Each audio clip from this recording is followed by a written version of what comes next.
कोरबा के बालको थाना क्षेत्र में होए चाकूबाजी घटना के मामला में बालको थाना पुलिस दो अपचारी बालक सहित 6 आरोपी मन ला गिरफ्तार करे है। आप मन ला बता दन के मंगलवार रात डांडिया नाच के दौरान बालको निवासी अमित किरण और एक अपचारी बालक के बीच गरबा नाच के दौरान बहसबाजी हो गई। तब गुस्सा में आके अन्य साथी मन ला बुला के अपचारी बालक अमित किरण मन के साथ ग्रुप में मारपीट करे लगिस। तब मौका पाके बेला कछार निवासी बिट्टू महंत अमित किरण के छाती में चाकू घोप दिहिस और कई वार करके घायल कर दिस। आनन फानन में अमित किरण ला उपचार बर जिला अस्पताल ले गिस, लेकिन अमित किरण के मौत हो गए रहिस। घटना के सूचना मिला थी बालको थाना प्रभारी विजय चेलक तुरंत पहुंचिस और एक्शन लेवत रात के ही आरोपी मन के धर पकड़ शुरू करिस और 24 घंटा के अंतराल में सब्बो आरोपी मन ला गिरफ्तार कर लिहिस। आप मन बता दन कि कोरबा एसपी संतोष सिंह शहर के दुर्गा पूजा पंडाल में निजात अभियान चला के लोगन मन ला जागरूक करत है और नशा ले दूर रहे के नसीहत देवत है। लेकिन ये जो नशा में वारदात हो है ये साफ जाहिर हो गई के ये अभियान सिर्फ दिखावा साबित होवत है।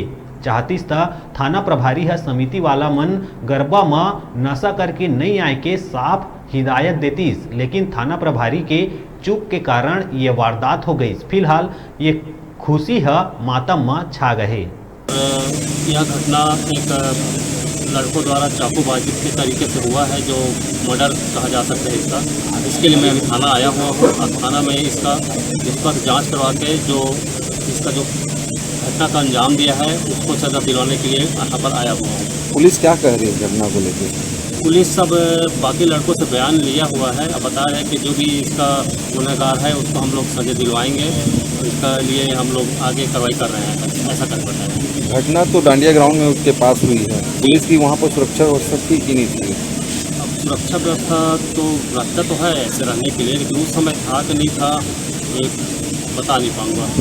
बात को लेकर दो पक्षों के बीच में विवाद हुआ था, जिसमें से एक पक्ष के द्वारा चाकू से हमला करने पर एक व्यक्ति की मृत्यु हो गई और मृत्यु के पश्चात इसमें अपराध कायम किया गया है बालको थाना में। और तत्परता से इसमें सारे एंगलों को जांच करते हुए पुलिस में 6 लोगों की गिरफ्तारी हुई है, जिसमें 5 आरोपी है और 1 अपचारी है और सभी को रिमांड में पुलिस भेजा जा रहा है, पुलिस रिमांड में भेजा जा रहा है। साथ ही अन्य पहलुओं पर भी जांच की जा रही है, जो संबंधित है उसको भी किया। देखिए, इसमें लगातार हमारी कार्रवाई हो रही है, खासकर जितने भी अवैध प्रकार के जो भी नशे हैं उसमें सभी जगह लगातार कार्रवाई हो रही है, चाहे जिसमें अवैध शराब हो, गांजा हो या टैबलेट्स हो। आने वाले समय भी लगातार इस पर कार्रवाई की जाएगी। ये प्रथम प्राथमिकता के आधार पर जिला पुलिस इसको ले रही है और एक अभियान के तहत इसमें कड़ी कार्रवाई की जाएगी।